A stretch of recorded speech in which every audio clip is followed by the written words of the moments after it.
Land grabber जो भी होगा, जिसे कब्जा मारा होगा, ना वो कश्मीरी होगा, ना वो डोगरा होगा, ना कोई पहाड़ी होगा, ना कोई गुजर होगा, ना वो हिंदू होगा, ना मुसलमान होगा। और जब हम पर्टिकुलर किसी को हिट करते हैं तो कहीं ना कहीं हम बाइस्ड हो जाते हैं। अगर लैंड ग्रैबिंग की बात है तो आप सीधे सीधे बात करिए, और जब बात करेंगे तो बात बड़ी दूर तलक जाएगी। और मैं ज़्यादा इस पर बोलना नहीं चाहूँगा। अगर बोलूँगा तो फिर तुझे मर्जी लगे तो मैं क्या करूँ, साहब वो बन जाएगा। तो इसलिए मैं ना ही बोलूँ तो अच्छा है कि ये कश्मीर एंड वर्सेस मत बनाइए। अगर कोई जमीन खाली जेडीए लैंड क्यों, आप सरकारी जमीनों की बात क्यों नहीं करते, आप फॉरेस्ट लैंड की बात क्यों नहीं करते। हम ऐसे ऐसे लोगों को जानते हैं जिन्होंने फॉरेस्ट लैंड पे कब्जे किए हुए हैं, हम ऐसे ऐसे लोगों को जानते हैं जिन्होंने कस्टोडियन लैंड पे कब्जे किए हुए हैं, अकाफ की लैंड पे कब्जे किए हुए हैं, जिन्होंने सरकारी रकबों पे, जिन्होंने घास चराई के ऊपर किया। आप लोगों को नहीं पता है, सब जानते हो। इसलिए मैंने कहा ना कि मैं ज्यादा नहीं बोलूंगा, क्योंकि मैं बोलता हूं तो फिर तड़का बड़ा ज्यादा लग जाता है, तो तड़के से कईयों को मर्जी लगती है, तो मैं नहीं लगा। अब आप जो चीजें पिछले 11 साल में बिगड़ी, और खासकर 6 साल में बिगड़ी जब यहाँ पे इलेक्टेड गवर्नमेंट नहीं थी, अब उस बिगड़े हुए निजाम को आप देखेंगे कि जब लास्ट ईयर जो पीडब्ल्यूडी के हालात थे वो आज बदली चेंज हो रहे हैं काफी।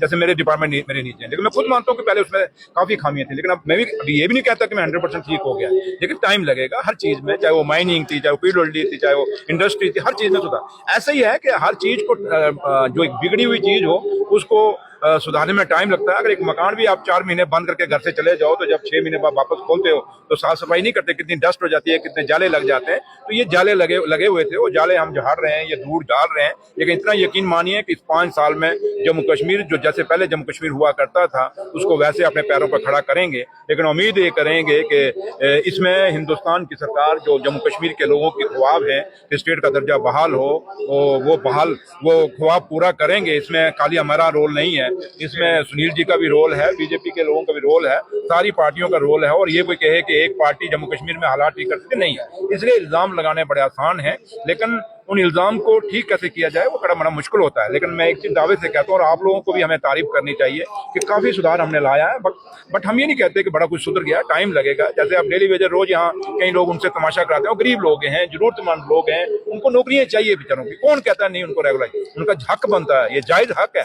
लेकिन कुछ पॉलिटिशियन हैं जो उनको इस्तेमाल कर रहे हैं, और उन्हीं डेली वेजरों के कुछ दुश्मन उनके बीच में ही है। और ये हिंदुस्तान का इतिहास रहा है, अगर जयचंद ना होते तो शायद हमें आजादी जल्दी मिल जाती, 200 साल अंग्रेज राज ना करते। ऐसे जयचंदों के कारण ही आजादी हमें लेट मिली थी। वैसे ही जयचंद उनके अंदर हैं जो किसी पॉलिटिकल पार्टी के कहने पे रोज उनको इकट्ठा करके ले आते हैं। लेकिन जब उमर अब्दुल्ला साहब ने परसों हाउस में आप लोगों के सामने कह दिया कि इस साल से फेस मैनर में हम शुरू कर देंगे, और जब फेस मैनर में हम क्यों कहते हैं कि आप एट ए टाइम, आप लोग पढ़े लिखे जर्नलिस्ट हैं, सीनियर जर्नलिस्ट हैं, आप सब लोग, आप जानते हैं कि अगर हम एक झटके में उनको पक्का करते हैं, सैलरी कहाँ से दोगे। अगर ये दिल्ली अगर हमें पैसा ना देती, थोड़ा सा एडिशनल फंड्स ना देती, तो शायद मुलाजमों को सैलरी भी मुश्किल थी इस जनवरी के महीने में। ये चीजें भी आपको दिखानी चाहिए। इसलिए बड़ा सोच हम चाहते हैं कि पुराने मुलाजमों को भी सैलरी मिले, और जिनको हम रेगुलाइज करें उनको सैलरी भी मिले, लेकिन एक तरीके से। खाली ऐसे ही टीआरपी बटोरने के लिए बाहर खबर क्या हमने तुम्हारी गल की है, गल नहीं की, जोरों की बर्बादी करके आए।